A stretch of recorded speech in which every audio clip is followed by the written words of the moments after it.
বিয়ের আগে আমি অরহর ডাল অতটা চিনতাম না এবং আমাদের বাড়িতেও সেরকম বানানো হতো না।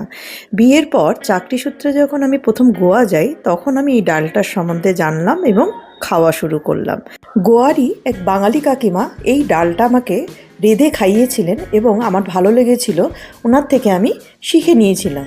সেই রেসিপিটাই তোমাদের সাথে আমি শেয়ার করতে চলেছি। আমি সুস্মিতা, স্বাগত আমার রান্নাঘরে।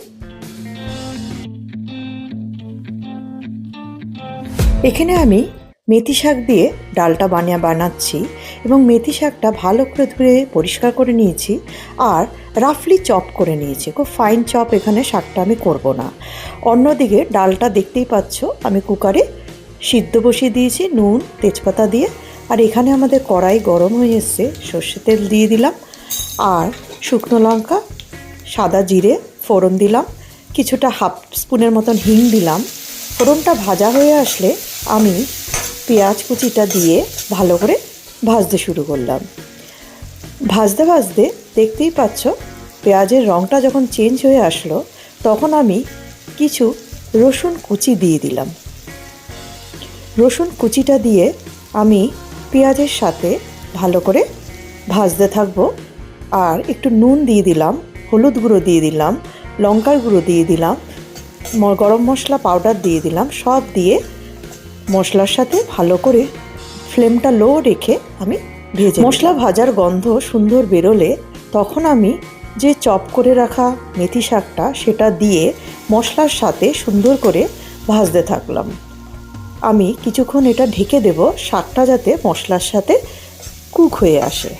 যেসব বন্ধুরা নতুন আমার ভিডিও দেখছো অবশ্যই চ্যানেলটা সাবস্ক্রাইব করে নিও, আমি তাহলে উৎসাহ পাবো তোমাদের সাথে আরও নতুন নতুন ভিডিও শেয়ার করা। তো এখানে দেখতেই পাচ্ছ শাকটা আমাদের ভালোভাবে সিদ্ধ হয়ে এসছে। তখন আমি এই সময় টমেটো কুচি অ্যাড করে দিলাম। টমেটো কুচিটা দিয়ে শাকের সাথে কিছুক্ষণ ভেজে নেব। ভাজা হয়ে আসলে তখন টমেটোটা কুক হওয়ার জন্য একটু ঢেকেও দিলাম।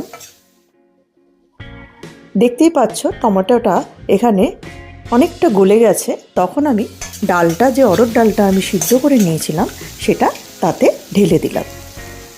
একটু নাড়াচাড়া করে ডালটার সাথে মেথি শাকটা একটু কুক হতে কিছুক্ষণ ছেড়ে দেব।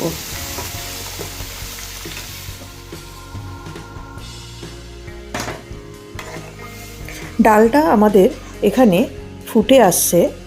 সেই সময় যখন ডাল আর মেথি শাক একসাথে ভালো করে পেকে যাবে তখন আমি লাস্টে কিছুটা ঘি ছড়িয়ে গরম গরম ভাতের সাথে পরিবেশন করলাম। তো রেসিপিটা যদি সত্যিই তোমাদের খুব ভালো লাগে অবশ্যই তোমাদের বন্ধুদের সাথে লাইক শেয়ার করে দিও। আর আমাকে বানিয়ে কিন্তু অবশ্যই কমেন্টস করবে কেমন তোমরা খেলে। আবার ফিরে আসবো আরেকটা নতুন রেসিপির সাথে। ততদিন তোমরা সুস্থ থেকো, ভালো থেকো এবং আমার পাশে থাকার জন্য তোমাদের অনুরোধ করলাম।